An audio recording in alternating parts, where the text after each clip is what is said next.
Eu sou Mário Persona e essas são as respostas que eu dei aos que me perguntaram sobre a Bíblia. Você escreveu entendendo que em Corinto havia muitos irmãos e irmãs que tinham sido levados prematuramente, tinham sido mortos, por não discernirem o corpo do Senhor. Então você pergunta se aqueles que o Senhor assim recolhe para o seu lar, para junto de si, estariam sofrendo uma disciplina ou castigo, e como pode ser esse castigo transformado tão rapidamente em bênção? Se Paulo diz que o morrer é ganho. Bem, a passagem que você citou é esta: examine-se, pois, o homem a si mesmo, e assim coma deste pão e beba deste cálice, porque o que come e bebe indignamente, come e bebe para a sua própria condenação, não discernindo o corpo do Senhor. Por causa disto, há entre vós muitos fracos e doentes, e muitos que dormem. Porque se nós nos julgássemos a nós mesmos, não seríamos julgados. Mas quando somos julgados, somos repreendidos pelo Senhor, para não sermos condenados com o mundo. 1 Coríntios 11, de 28 a 32. Se você ler o contexto todo, verá que a ceia do Senhor havia se transformado numa refeição comum.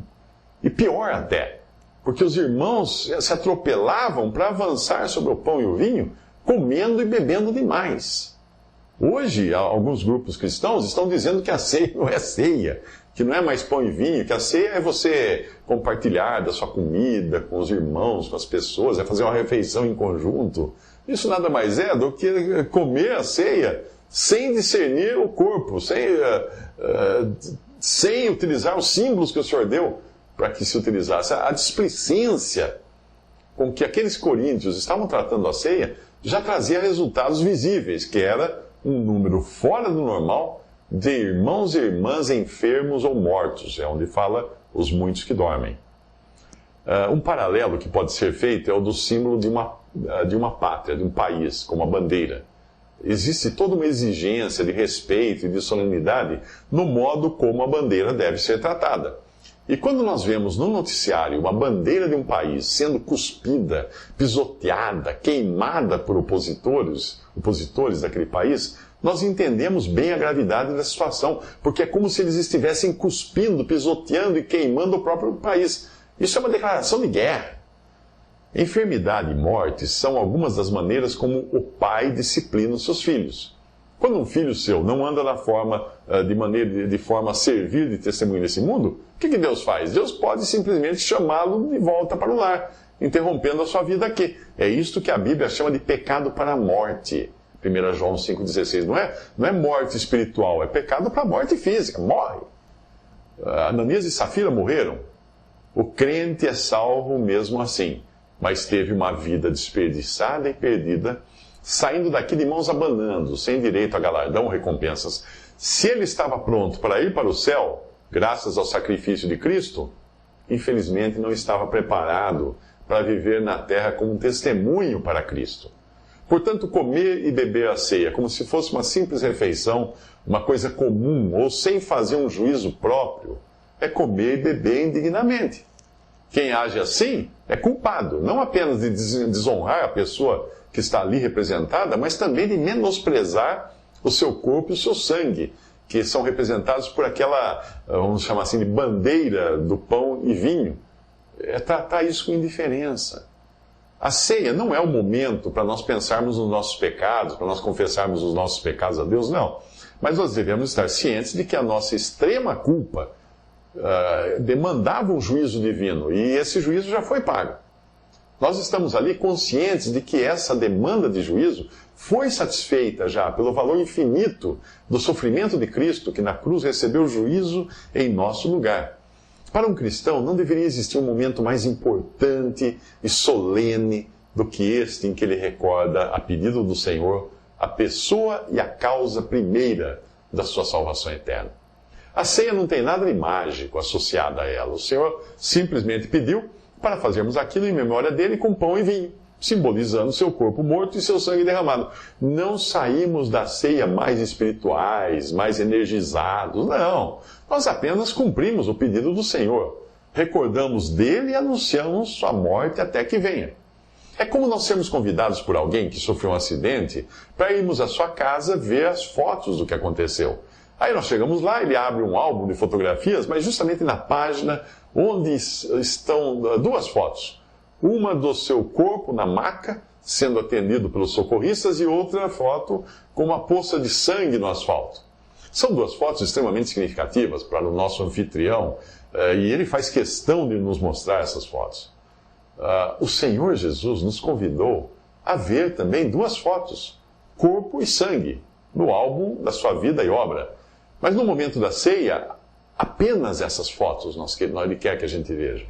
Seria indelicado você, na casa do seu anfitrião, do exemplo, tentar sair daquela página para ver as fotos que vinham antes ou que vinham depois do acidente.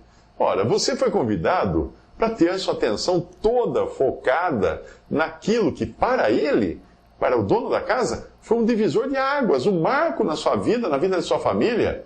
As fotos de antes são de uma vida normal que ele teve. As fotos depois mostram ele já recuperado do acidente.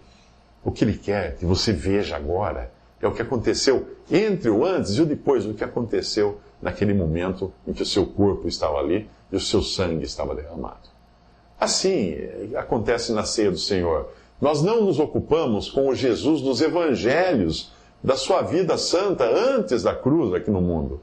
Nós também não nos ocupamos com o Cristo ressuscitado, como nós sabemos que Ele está. O foco de nossa atenção na ceia do Senhor está naquelas duas fotos, corpo e sangue, representados por pão e vinho. Não tem também nada de mágico no pão e no vinho. Ele é pão de trigo, vinho é vinho de uva. Não tem nada de mágico, não tem nenhuma transubstanciação. O pão não se transforma em carne, de jeito nenhum. O vinho não se transforma em sangue. Mesmo porque na ceia, que quando o Senhor instituiu a ceia, ele estava vivo ali na mesa, o pão e o vinho. Se ele falasse assim, isso é o meu corpo, isso é o meu sangue, os discípulos podiam olhar para ele e falar assim, Senhor, eu estou vendo o seu corpo, o seu sangue deve estar aí dentro, mas não está aqui, isso aqui é pão e vinho.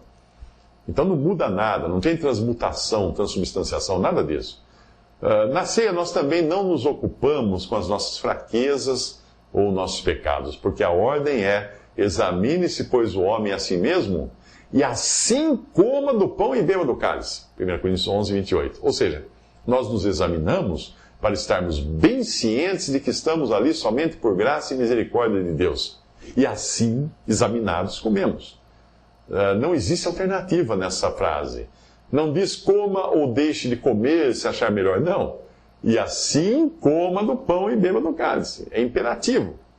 Agora, voltando à sua dúvida, os que chegam a esse ponto de precisarem ser tirados da terra por sua indiferença ou mesmo por rebeldia, eles vão para o Senhor de mãos vazias. Vão salvos. Mas salvos como que pelo fogo, porque as obras deles vão ser todas queimadas, porque não serviram. As obras do crente serão julgadas, não é o crente que será julgado, são suas obras, o crente já está salvo. E não é motivo de alegria, né? Chegar no céu de mãos abanando.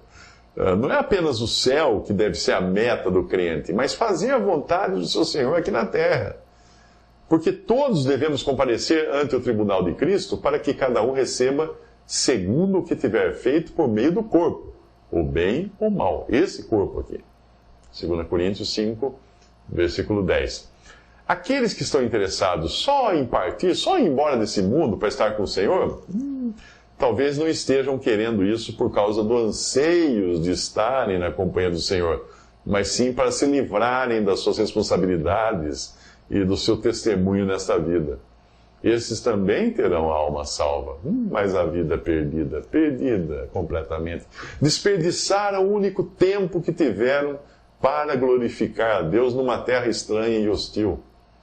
Ora, o que planta e o que rega são um, mas cada um receberá o seu galardão ou recompensa segundo o seu trabalho. Porque nós somos cooperadores de Deus, vós sois lavoura de Deus, edifício de Deus, segundo a graça de Deus que me foi dada, Paulo está falando, pois eu, como sábio arquiteto, o fundamento, e outro edifica sobre ele, mas veja cada um como edifica sobre ele. Porque ninguém pode pôr outro fundamento além do que já foi posto, o qual é Jesus Cristo. E se alguém sobre esse fundamento formar um edifício de ouro, prata, pedras preciosas, madeira, feno, palha, a obra de cada um se manifestará. Na verdade, o dia a declarará, porque pelo fogo será descoberta, e o fogo provará qual seja a obra de cada um. Se a obra que alguém edificou nessa parte permanecer, esse receberá galardão. Se a obra de alguém se queimar, sofrerá detrimento, sofrerá perda, mas o tal será salvo, todavia, como que pelo fogo. 1 Coríntios 3, de 8 a 15. Bom, não confunda o fato de Deus levar alguns pela morte por serem inaptos a viverem como cristãos aqui na terra. Não confunda isso com a bendita esperança que Paulo descreveu quando chegava a sua hora de partir.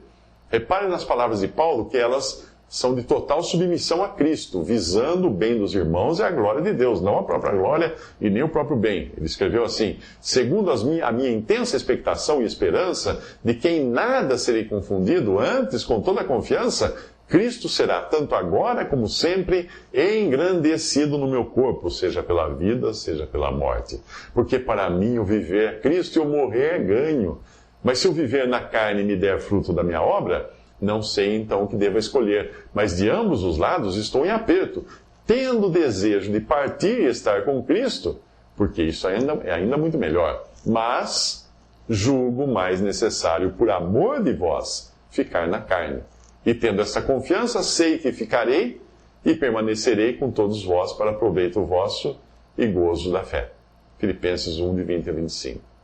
Bom, também não se pode declarar que todo crente que morre prematuramente tenha morrido assim por ter sido alcançado por uma disciplina de Deus, por mau comportamento, ou por não ter discernido o corpo e o sangue de Jesus nos símbolos usados na ceia.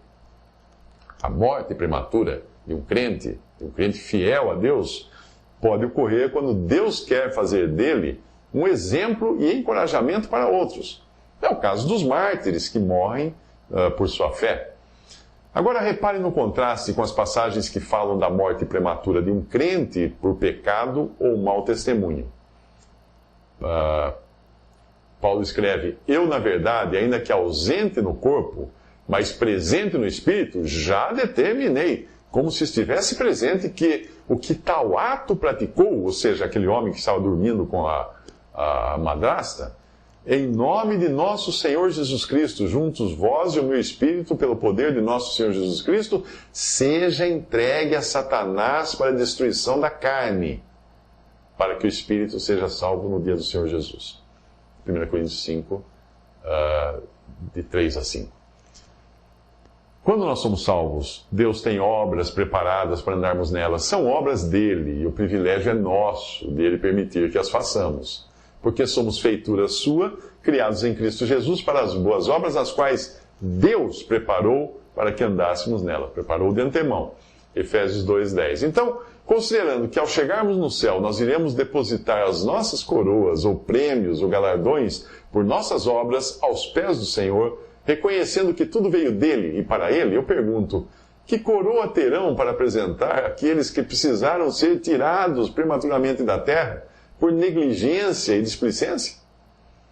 Os 24 anciãos prostravam-se diante do que estava sentado sobre o trono e adoravam o que vive para todo sempre, e lançavam as suas coroas diante do trono, dizendo: digno és, Senhor, de receber glória e honra e poder, porque tu criaste todas as coisas, e por tua vontade são e foram criadas. Apocalipse 4, de 10 a 11. Visite respondi.com.br. Visite 3minutos.net.